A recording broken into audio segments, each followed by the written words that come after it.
Welcome back to our little cottage here on the river in the far north of Idaho.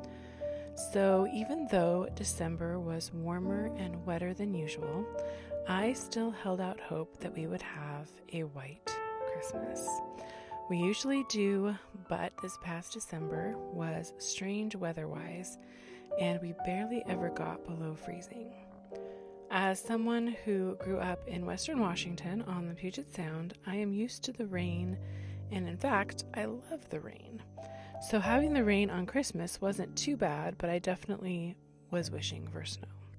So of course, the day I planned on taking down the Christmas decorations, it started to snow. So I decided to keep the decorations up for one more day so we could enjoy them while the snow was coming down.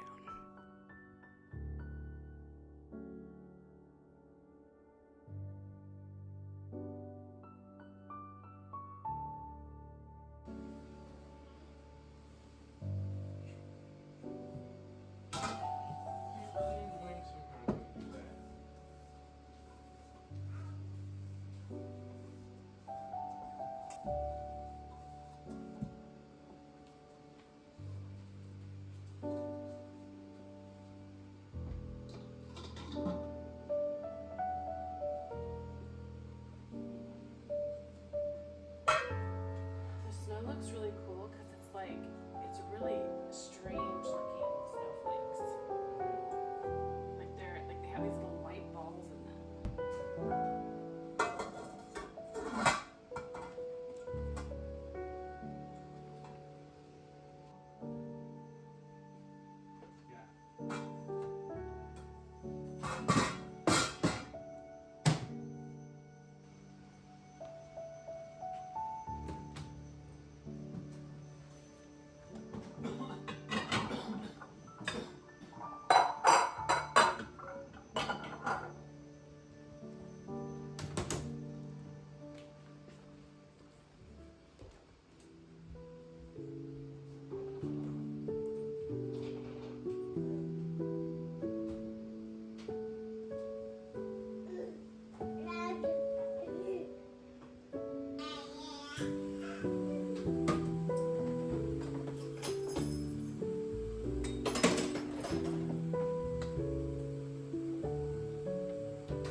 One of my favorite things to cook in the wintertime is soup. And on this day, I decided to make a winter vegetable and sausage soup. But before I started the soup, I needed to bake 2 little loaves of whole wheat sourdough bread that I had proving in the fridge overnight.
Instead of using my big cast iron Dutch oven that I usually use for my sourdough, I used a little antique enamelware roasting pan that I found in an antique store years ago.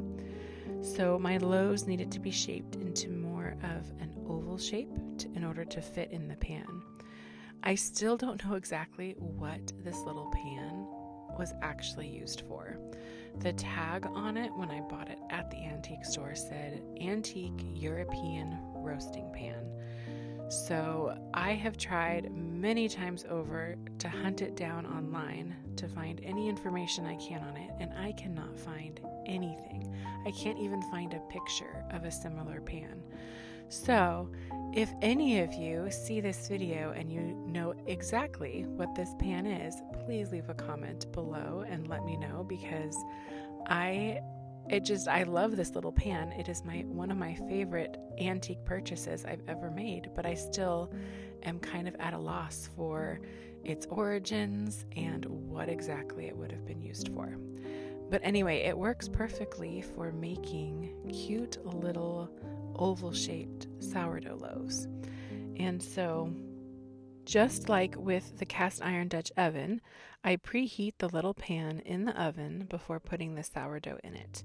And then I bake it like usual, but I shorten the baking time. So to begin, I start the oven at 475 degrees, and with the lid on, I bake it for 20 minutes. And then after 20 minutes, I take the lid off and then lower the oven temp to 450 degrees and bake again for just 15 minutes. And that is the perfect amount of time for these sweet little loaves.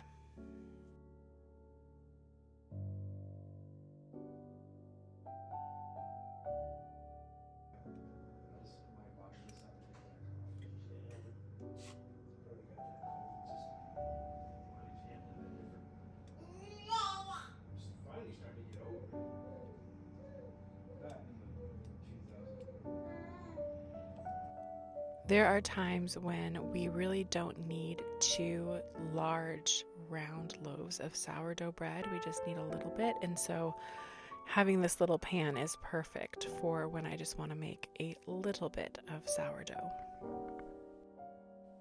You can find the recipe for my whole wheat sourdough bread over on my website, homespunannie.com, and I will also have it linked in the description box below.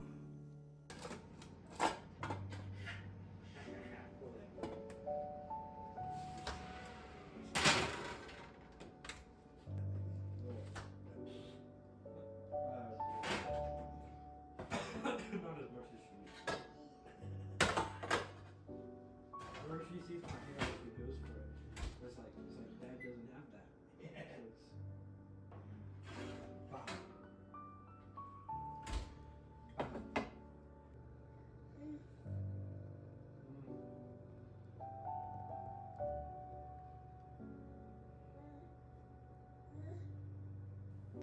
My dad came up for a little visit that afternoon and brought me part of my Christmas present, which was a new bird feeder to add to my little bird feeding setup out on the deck.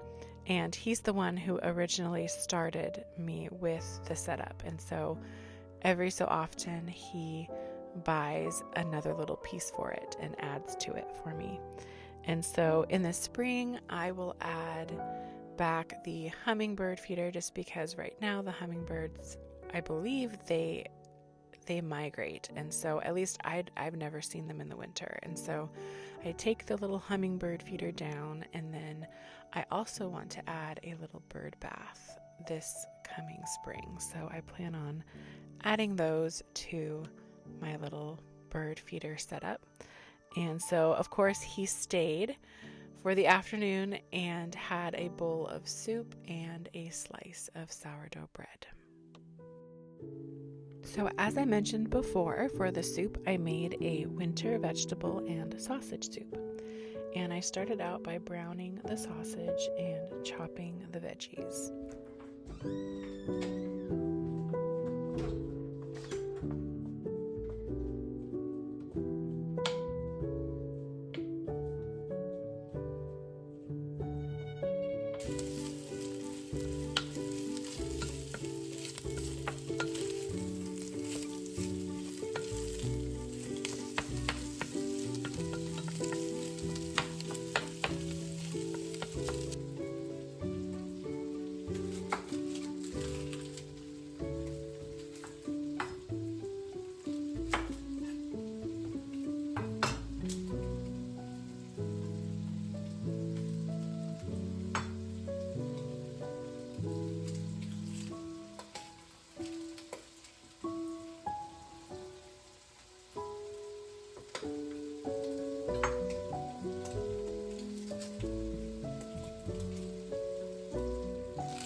for the vegetables, I wanted to use ones that were considered winter vegetables.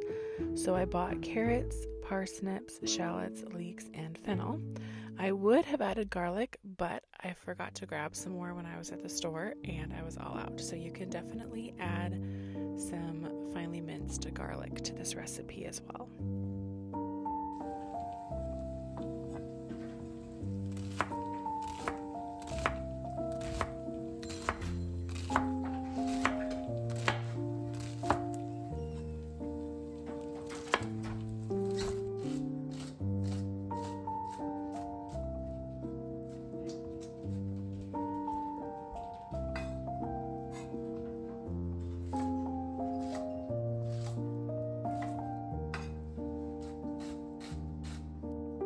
One of the things I am trying to get better at doing is eating seasonal vegetables. Because we can get almost any vegetable we want at the store year-round, regardless of the season, it makes it really easy to not eat seasonally. And so one of the benefits of eating seasonally is during the shorter, darker, cold days of winter, our bodies are better supported by these cooked winter vegetables.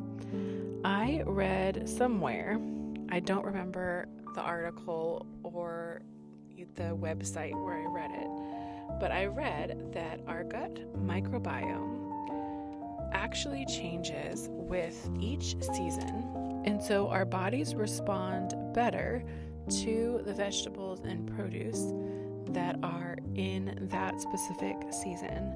So in winter, our gut microbiome is best supported by cooked winter vegetables. Now, as I said, I can't reference the website where I read this article, but it does make sense to me. So I don't know, I'm sure there are other studies out there and there might be differing opinions, but I know that for myself in the wintertime, I feel much better when I'm eating a bowl of soup that is full of cooked vegetables than when I eat a fresh salad. So that is just my personal experience, and so I'm just going with it for myself, and everyone has to do what's best for them. But anyway, I really like the idea, and so I'm going with it, that eating the winter vegetables is what best supports our bodies in the wintertime during these long, or I guess I should say short, dark winter days.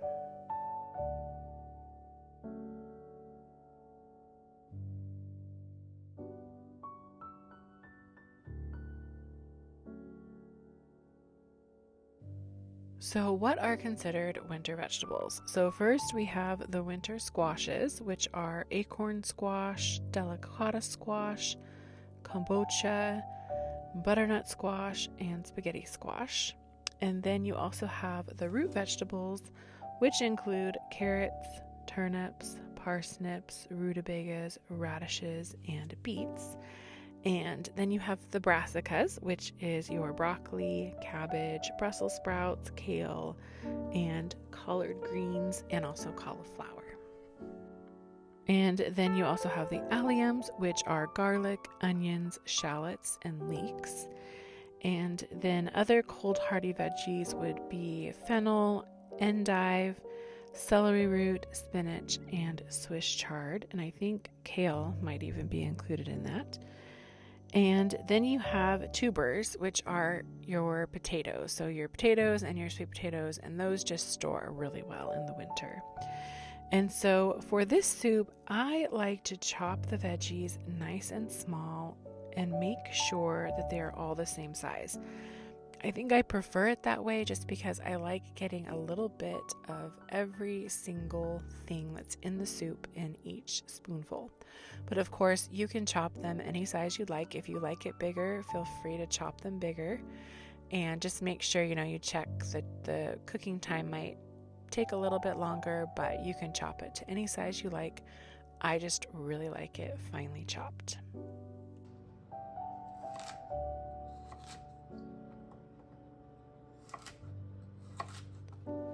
And the full recipe for this soup is available over on my blog, and I will also have it linked in the description box below.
And then serve with your favorite crusty bread. And of course, here I'm serving it with the whole wheat sourdough bread that I made earlier.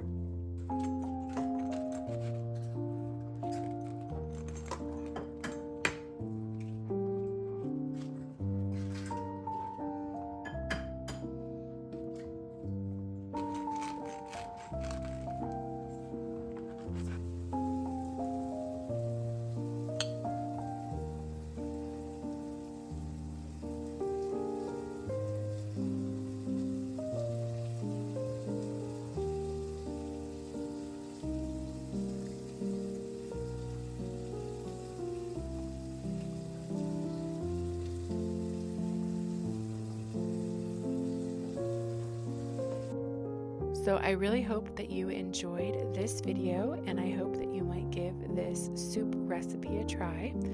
If you did enjoy it, please give it a like, subscribe to my channel if you haven't already, and share with someone else you think would enjoy it. And I will talk to you guys in the next video.